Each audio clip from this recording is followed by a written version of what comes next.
고린도 후서 5장 1절 말씀.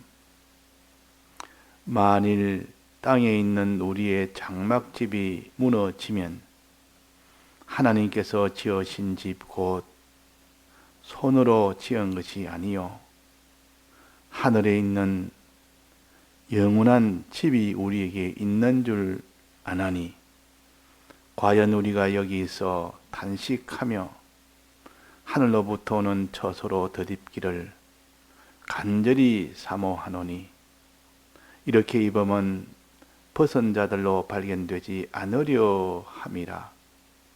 이 장막에 있는 우리가 짐진 것 같이 탄식하는 것은 벗고자 함이 아니요 오직 덧입고자 함이니 죽을 것이 생명에게 삼킨 바 되게 하려 함이라. 곧 이것을 우리에게 이루게 하시고 보정으로 성령을 우리에게 주신 이는 하나님이시니라. 네.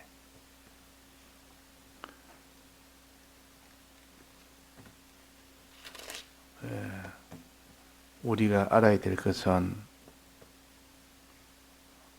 이 땅은 언제까지나 있을 땅이 아니고 반드시 무너질 그때가 있습니다. 이 땅이 무너진다는 것은 마지막은 다 불탄다 그 말입니다. 이 지구뿐만 아니라 이 우주, 물질계 우주 전체가 다 무너질 날이 있습니다. 그것을 가르쳐서 주님 구름 타고 오시는 그 마지막 날에는 와서 모든 것이 다 불타서 녹아지고 풀어지고 그렇게 된다. 이런 날에는 아무것도 남는 것이 없습니다. 눈에 보이는 건 눈에 보이지 모든 게 다 타버립니다. 타서 그 뒤에는 하나님이 새 하늘과 새 땅을 만듭니다. 우리가 땅을 보면서 땅에 있는 것들을 보면서 그 날을 생각하며 그 날을 바라보며 사는 이 사람은 이 땅에 그저 소망을 둘 수가 없고 반드시 이 땅에 그든 다 무너지고 땅에 있는 것들도 다 무너지고 그러나 그 뒤는 하나님이 다 녹게 만들고 풀어지게 만들어서 새로 만드는 겁니다. 새로 풀어진다, 녹아진다 말은 원소로 돌아간다는 뜻이요. 하나님이 최초로 지을 때는 이 물질의 땅을 지을 때는 원소를 가지고 지었습니다. 다시 원소로 돌아간다는 말은 녹는다 그랬고 풀어진다 그랬습니다. 꼭 뜨개질 하는 그 실타래를 가지고 장갑도 만들고 또 목도리도 만들고 또 외투도 만들고 그러나 어느 때 이제는 다 그것을 입을 수 없는 상태가 될 때는 다시 다 풀어버립니다. 원래 실로 만들어서 새로 만든다. 녹는다나 풀어진다는 말이나 원소로 돌아가게 만들어서 이전하고는 비교하지 못할 새 하늘과 새 땅을 만드는 그날이 있습니다. 우리는 그날을 소망합니다. 그날이 있기 때문에 무너질 그날에는 심히 우리는 낭만 속에 있을 수밖에 없지만 그 뒤에 새 하늘과 새 땅으로 만드는 그날이 있기 때문에 오히려 다 풀어지고 불타고 녹아지는 그때가 오히려 새 하늘과 새 땅을 만날 수 있는 날이기 때문에 우리는 오히려 더 기뻐합니다. 자, 이 땅이 좋습니까? 새 하늘과 새 땅이 좋습니까? 새 하늘과 새 땅이 좋다. 그거 하려고 이 땅을 다 불에 태워서 녹게 하는 것이지. 그러나 새 하늘과 새 땅에 대한 소망이 없는 사람은 이 땅이 녹아지고 불타고 이러면 죽을 것 같은 고통이 옵니다.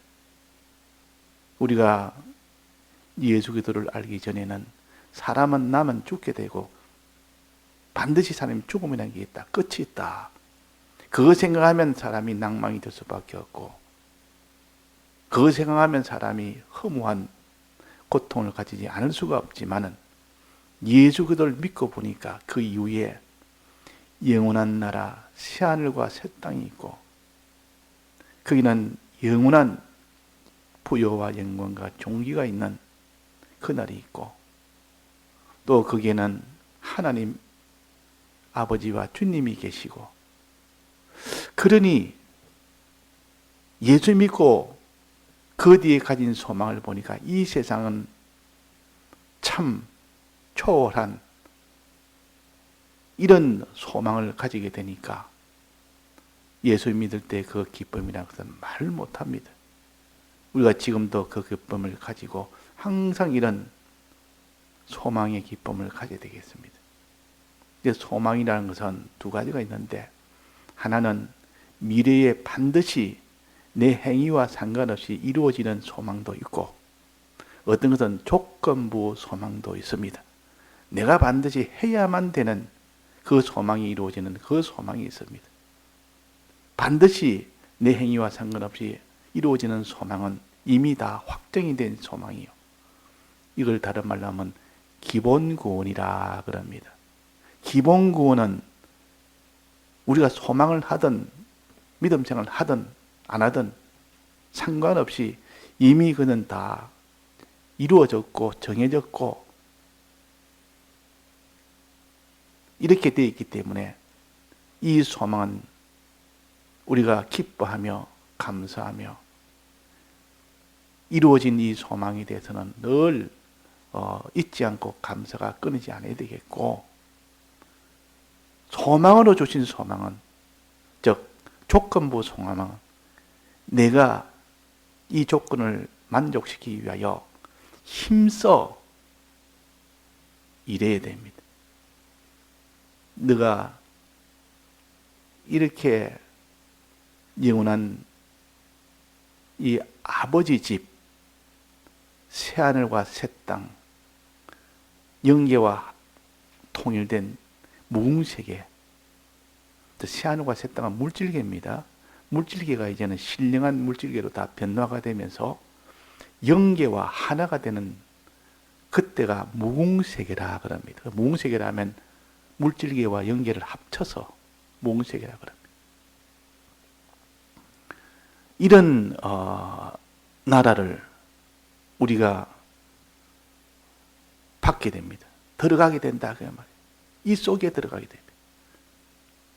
그것이 아닌 나라는 영원한 하나님의 심판 속으로 인하여 받는 사망의 나라. 완전 사망의 나라는 것은 하나님의 은혜가 완전히 끊긴 그 나라에 들어갈 수밖에 없는 것이 모든 죄인들이 가는 집이요. 죄인들이 가는 집이라. 하나님의 은혜가 완전히 차단된 곳. 물의 은혜, 양식의 은혜, 안전의 은혜, 또 그 사람이 사는데 필요한 모든 좋은 것에 모든 은혜가 완전히 차단돼 버리면 그곳이 사망의 땅이요. 그것을 유황불이라 그랬어요. 그러나 우리에게는 영원한 집, 아버지 집, 하나님이 지은 집, 이것을 우리에게 소망으로 주신 겁니다. 그 하늘과 땅 차이 아닙니까? 예수 그리스도를 우리가 믿는 우리가 가진 것은 하늘과 땅 차이라고 합니다. 이런 차이를 미리 우리에게 알게 하시고 너희들에게 하늘에 있는 영원한 집이 있다. 거기에 들어가도록 조건부 없이 이미 들어가도록 해놨고, 또 조건부로 반드시 이렇게 해야만 들어가는 이런 소망의 것도 있다. 그래서 오늘 이게 이 땅에는 무너질 장막집이 있다 그랬습니다. 무너질 장막집이라는 이 비유인데, 우리가 비유는 어떻게 하냐, 비유로만 생각해야 되지 그걸 실상으로만 생각하면 안 됩니다. 비유는 간단하고 아주 눈에 보이는 것 가지고 비유하는데 그 속에는 눈에 보이지 않는 것, 아주 범위가 넓은 것들 다 포함을 한 겁니다. 장막집이라는 것은. 그냥 장막집은 사람의 손으로 지은 잠깐 동안 머무는 이 집이 장막집이구나.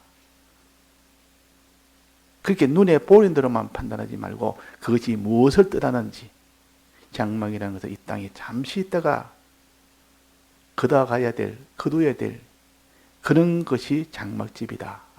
그것은 무엇을 가르칠까?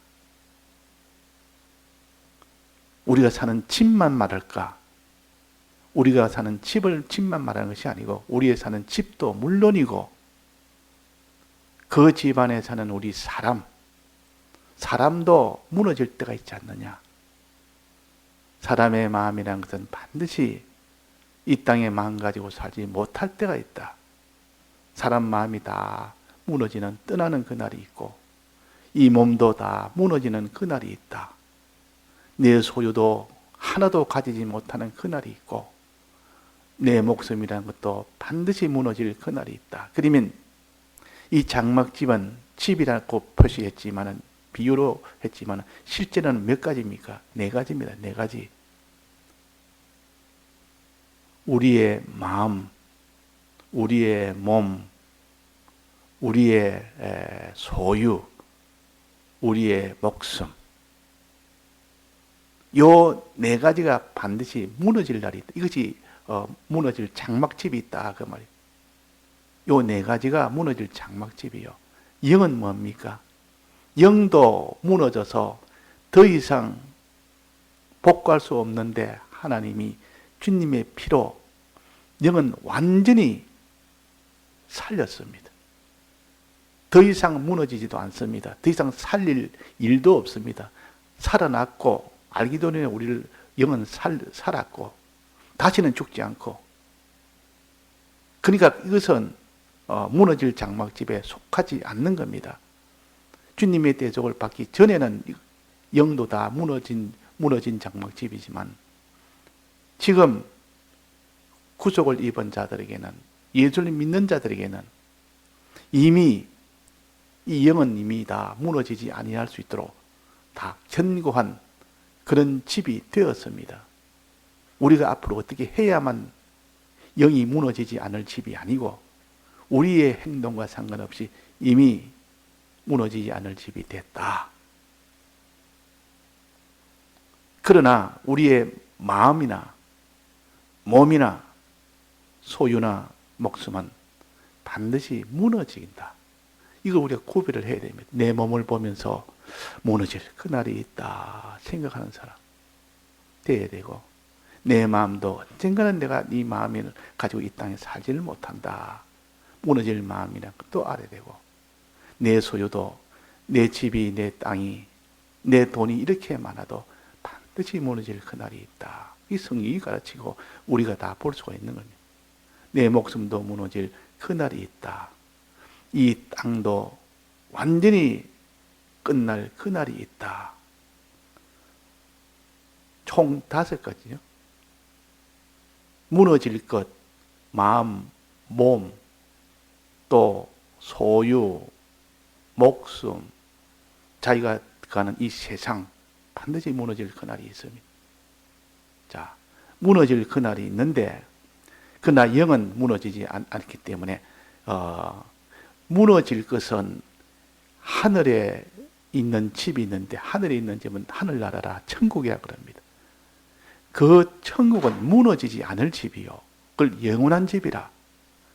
영원한 집이 없다면 우리는 무너져서 그냥 영원히 하나님과 차단된 그렇게 갈 수밖에 없지만은 우리에게는 하늘에 있는 영원한 집이 있다. 하나님의 집이 있다. 이 하나님의 집은 영원한 집이요. 거기는 의로운 나라요. 죄 없는 나라요. 거기는 죄가 없어야 되고 의가 있어야 되고, 그렇게 해야 들어갈 수 있는 나라입니다. 그래야 그것이 생명이요 영원할 수 있는데, 근데 이 땅에서 무너질 장막집이 들어가려면 어떻게 하면 됩니까? 무너질 장막집, 무너지지 아니할 장막집으로 만들어야 되지. 영원한 무너지지 않을 영원한 집에 무너질 것이 들어갈 수 있습니까? 못 들어갑니까? 못 들어갑니다. 거기는 무너지지 않은 영원한 집 속에는 영원한 것만, 영원할 수 있는 것만 들어가지 영원하지 못하는 것은 못 들어간다 그 말입니다.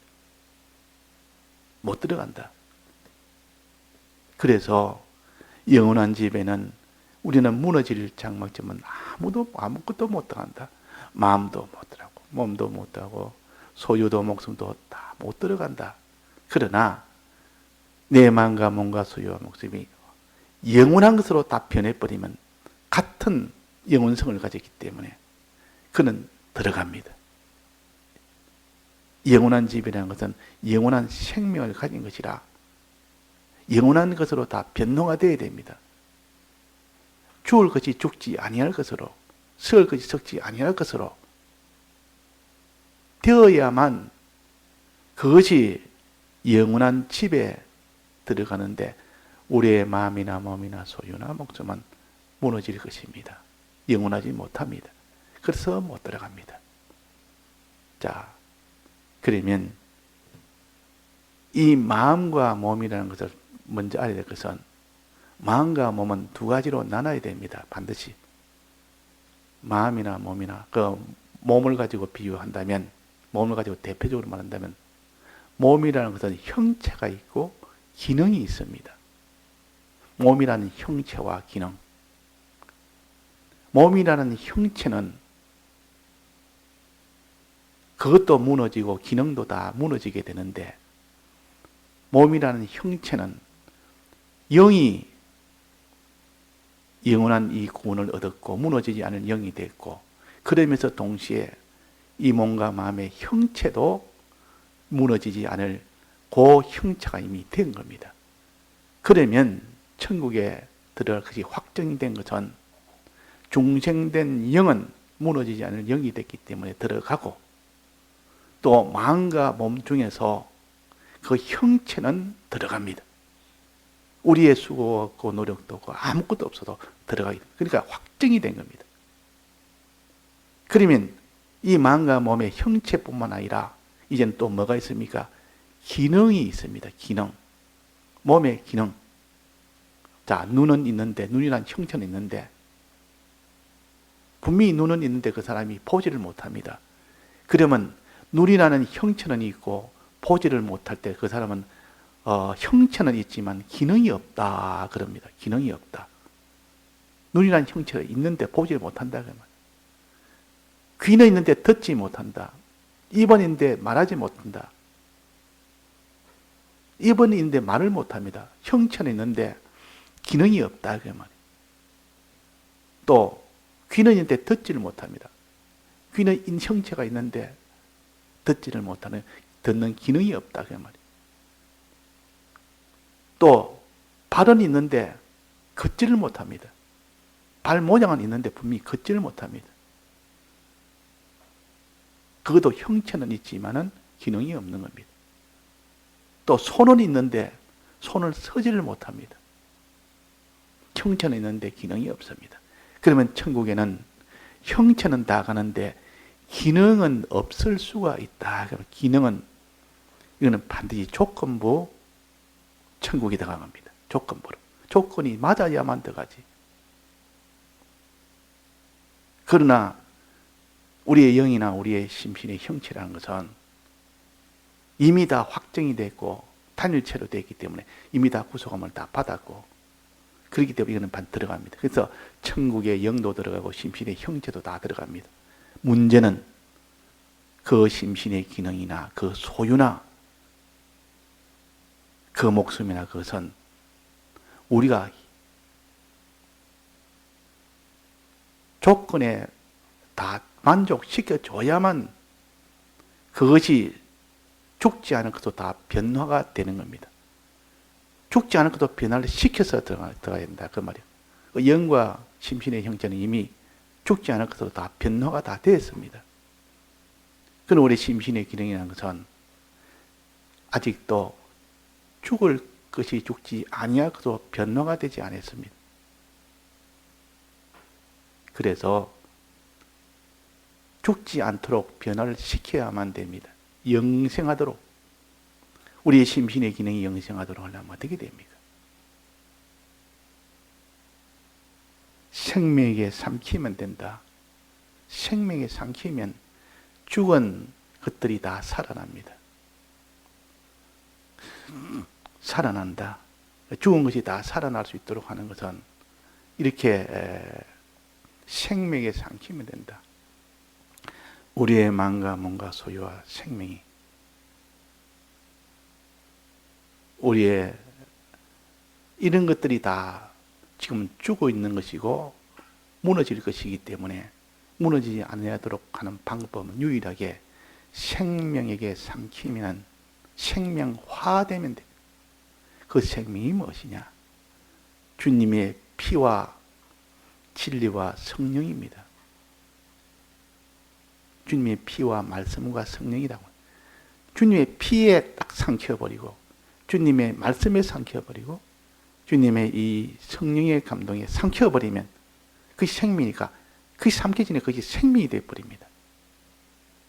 분명히 죽은 것인데도 생명이 그걸 먹어버리면 그것이 들어서 그 안에서 생명화됩니다. 생명화. 자, 이 비밀을 우리에게 알려주기 위해서 야, 그럼 죽은 물고기 좀 가져와, 구워서 좀 가져오너라. 예수님도 물고기를 다 구워서 제자들에게 먹이시면서 이제 먹었으니 너는 하나님을 나를 사랑하느냐? 예, 사랑합니다. 그러면 어린 양을 먹이라. 자, 그래서 죽은 것을 먹으면 내 속에서 산 힘으로 다 변화가 됩니다. 그래서 여기서 말씀하시기로 죽을 것이 생명에 삼킴받게 하는 것이 그러면 영생으로 다 변해버립니다. 그래서 죽은 것을 심고 죽지 않을 것 다시 살고 썩을 것들을 심고 썩지 않을 것 다시 살고 이렇게 돼야 산 것만 영원한 나라 천국에 들어갈 수 있지. 산 것이 아니면 못 들어갑니다. 영원한 것이 아니면 못 들어갑니다. 영원한 나라에 영원한 것이 되어야 되지. 영원한 것은 산 것밖에 없습니다. 산 것이 되려면 죽은 것은 반드시 생명에게 삼켜져야 됩니다. 즉 우리의 마음이나 몸이나 소유나 그 모든 목숨이 생명에 삼켜지면 됩니다. 어떻게 삼켜집니까? 내 마음이 주님의 피의 이 은혜를 믿을 때 삼켜지는 겁니다. 믿을 때.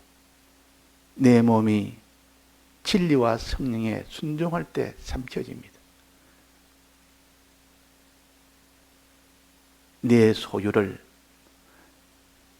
진리와 성령에 순종할 때 내 소유가 거기에 다 서여지면, 다 받쳐지면 삼켜지는 것이요. 내 목숨이 거기에 다 받쳐지면 그것이 다 삼켜지는 겁니다. 생명에 삼켜집니다. 그러니까 얼마나 삼켜지는 것이 좋은지, 내 마음은 주의 이 대적을 믿을 때 주를 기쁘시게 하는 요 마음이 들 때는 그것이 전부 다 삼켜지는 순간이요. 순종할 때는 삼켜지는 순간이요. 생명에게. 모든 자기의 소유가 다 그게 다 없어지는 그때, 주를 위하여 주의 뜻대로 순종할 때 없어지면 그것이 내 소유가 전부 생명에게 삼켜지는 순간입니다. 내 목숨이 주를 믿고 주의 뜻대로 살 때 그것이 내 목숨이 없어지면 그 전부 그는 생명에 다 삼켜지는 것이라고 말합니다. 자, 생명에 삼켜지는 것이 좋습니까? 안 좋습니까? 생명에 삼켜지면 그것이 생명이 되어버리고 산 것이 되어버리고 영원한 것이 되어버리고 그것이 천국에 들어가는데 이것이 전부 다 하나입니다. 요 도리를 깨달아 믿는 사람은 어떤 미혹이나 어떤 환난이나 거기서도 기뻐하고 감사하고 내가 이제는 생명 죽을 것이 죽지 아니할 것으로 이제는 생명에 삼키는 일을 지금 하고 있다. 생명화되는 일을 하고 있다. 이 고난 속에도 기뻐하라. 여러 가지 시험 속에도 너는 기뻐해라. 너가 지금 죽을 것이 생명에 삼키게 되는 이 순간이고 이 현실이다. 그걸 오히려 기뻐하고 기다리며 삼켜질 때 좋아서 이제는 생명이 생명으로 변해지니까 얼마나 좋아하는지, 핍박을 받아서 고난을 받아서 자기 소유가 다 없어져서 죽음을 당해서 그럴 때 다 생명으로 다 삼켜지는 때입니다. 그래서 우리가 자꾸 생각해서 이것이 곧 천국에 들어가는 거리죠. 신령한 영원한 집에 들어가는 길입니다. 다 같이 통성으로 기도하시다가 자유하시겠습니다.